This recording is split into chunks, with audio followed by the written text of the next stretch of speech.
यो चाहिँ करुवा बनाउने फ्याक्ट्री छिटो कमाउनु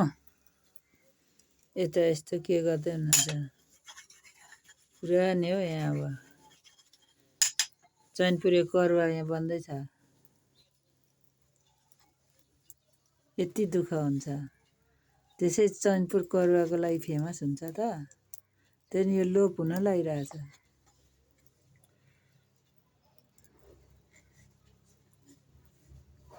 शङ्कर सभाको चैनपुरमा बनेको करुवा अन्तर्राष्ट्रिय स्तरसम्म फेमस मान्छेले चिनोको रूपमा लान्छन् होइन विशेष गरी तर एकदमै दुर्लभ अब लोप हुन लागिरहेछ अब यो गोपाल दाईहरूको पुस्ता पछाडि यो यहाँ बन्नेवाला छैन छिटो घुमाउनु न चिसो हात पर न खुस्किहाल्छ यो खुस्किहाल्छ पुरा खुकुरी बनाउने जस्तै हुँदो रहेछ के हो ठेकी पनि यसरी नै बनाउँछ होइन खुकुरी पनि यसरी नै बनाउँछ के हो हुन्छ अब यस्तो छ अहिले एकछिनमा यस्तो टल्किन्छ अहिले यस्तो छ हेर्दा चाहिँ यस्तो दामी टल्किन्छ यहाँ टल्काएर यहाँ कतिवटा राख्नुभएको छ यसरी यस्तो अनि यो चाहिँ फडमा यो भित्र चाहिँ माल छ यस्तो मैनको बनाएर यस्तो गर्नु कति मिहिनेत हात फुटेर खुट्टा फुटेर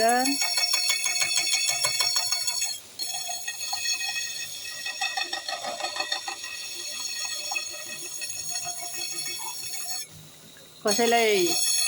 करुवा चाहिएको छ भने एकदम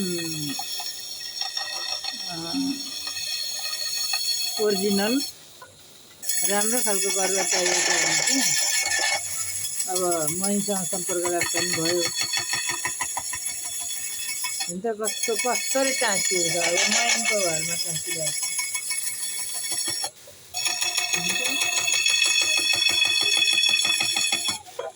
अघि कस्तो थियो अहिले अब टल्केर यस्तो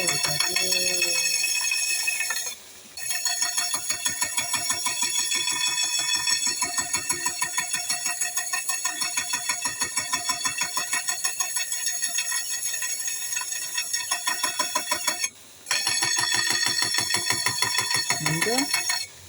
पुरै टल्किन्छ यस्तो बुट्टा हालको पनि हुन्छ नि अब यस्तो यो कस्तो राम्रो बुट्टा हो यस्तो दामी हुन्छ कि अब यो जोडेकै छैन यसरी यहाँ अब यो जोड्नै बाँकी छ यता यहाँ खुस्किन्छ यसको फिटी यहाँ छ यो जोड्नै बाँकी छ कस्तो दामी यहाँ एउटा कुरा यहाँ हेर्नु त राजाको श्रीपेजको पनि पो छ त यहाँ त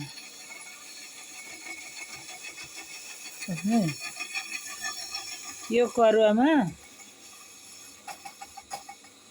राजाको श्रीपेज छ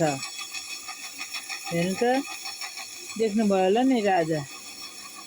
यस्तो बुट्टाहरू छ हेर्नु त यहाँ करुवामा कस्तो दामी यो सबै तर यो लोप हुन लागिरहेको है यो अहिले अब यस्तो चैनपुर यो चाहिँ उसको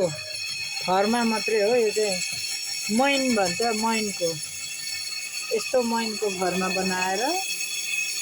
अनि माटोले यसरी पुरेर त्यो मैनलाई यस्तो गरेर यो गरौँ न गरौँ चाहिँ माटोले पुरेर अनि भट्टीमा लगेर पोलेर अनि यो मैन फेरि फ्याँकेर अनि त्यसमा फेरि यसको यो धातु हाल्नुपर्छ अब अहिलेको करुवा अहिले कस्तो भयो यस्तो दामी भएछ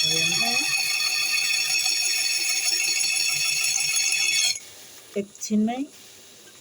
यो चाहिँ कति महँगो पर्छ तर अरू अन्य यो अब रेडिमेड भन्दा चाहिँ अब धेरै महँगो पर्छ यो लगभग 6000